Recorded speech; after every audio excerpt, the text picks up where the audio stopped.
We start in Afghanistan, where the BBC has found evidence that people are going to desperate lengths to survive the second winter since the Taliban took control, including selling their daughters. The Afghan economy has collapsed, and the UN's described the situation as a catastrophe, with millions on the brink of starvation. Rates of malnutrition among children have gone up by nearly 50%. And the BBC has learned that some people are giving their hungry children potentially harmful tablets to sedate them. Well, let's go over to our South Asia correspondent, Yogita Limai, who's in Kabul. Yogita, it's difficult to think of more desperate measures for parents to take.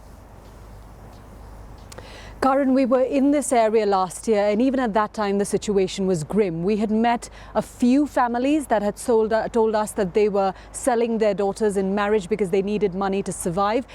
But this time when we went back, it was overwhelming and so widespread. Literally everywhere we went, we heard the same stories. People having to sell their young daughters. Some people even telling us about selling organs to survive. And something that we have, in all of our time covering the humanitarian story in Afghanistan, something that we have never seen on the ground, which is parents telling us that they're giving their children tranquilizers, antidepressants, anti-anxiety medicines so that their hungry children stop crying and go to sleep. This is our report, produced with Imogen Anderson and Malik Mudassir. Just outside Herat live tens of thousands, displaced by years of war and natural disasters. A second winter since the economy collapsed. In each home, a story of acute hunger. They came to us, wanting to be heard. We were shocked by what they said. Our children cry because they're going to bed hungry, so we give them tablets to put them to sleep. They'd be better off dead, Abdul Wahab said. Does anyone else also do the same thing?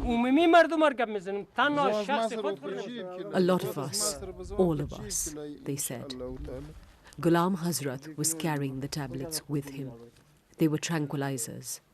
Others later also showed us antidepressants they give their children. In the market, you can get 5 tablets for the price of 1 piece of bread. Ghulam said he gives it to his 1-year-old. These men, their dignity, broken by hunger. I sold my 5-year-old daughter for $1,200 and sent my teenage son to Iran illegally to work. My younger sons collect rubbish every day. We have nothing. Where should we take our children and go? They asked. 4-year-old Nazia lives next door. She's been sold to be married to a boy from the southern province of Kandahar. Her father, Hazratullah, announced at the local mosque that he wanted to sell her because he couldn't afford to feed his family. At 14, Nazia will be sent away. I used most of the money to buy food and some for medicine for my son. Look at him. He's malnourished and needs treatment. I'd never think of selling my daughter if there was any other option. We didn't have to look hard to find these stories. They were behind every door we walked into. From what we've seen and heard, we know that there is a disaster unfolding on the ground here. Hunger is a slow and silent killer, and often its effects aren't immediately visible.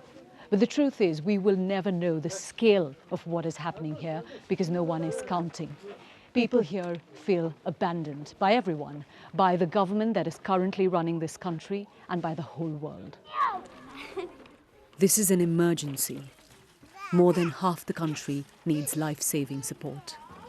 Millions are a step away from famine.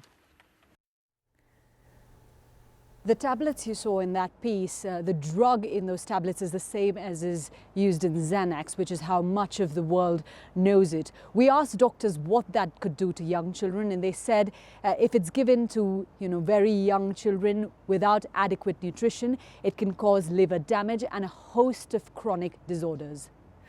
Yogita, it is difficult to find words after what was in your report. What indications are there, if any, that help is on the way? Well, current humanitarian agencies are able to operate on the ground, but most of them at the moment for their work in Afghanistan are underfunded. And essentially, they've been trying to provide a humanitarian link in an economy which has collapsed. Why did the economy collapse? Well, when the Taliban seized control last year, foreign funds which were given to the previous government, which pretty much ran this country, they were abruptly stopped. And so people who were living difficult lives even before that have now been pushed into situations where they literally cannot find any work. We also asked the Taliban government what they're doing about it.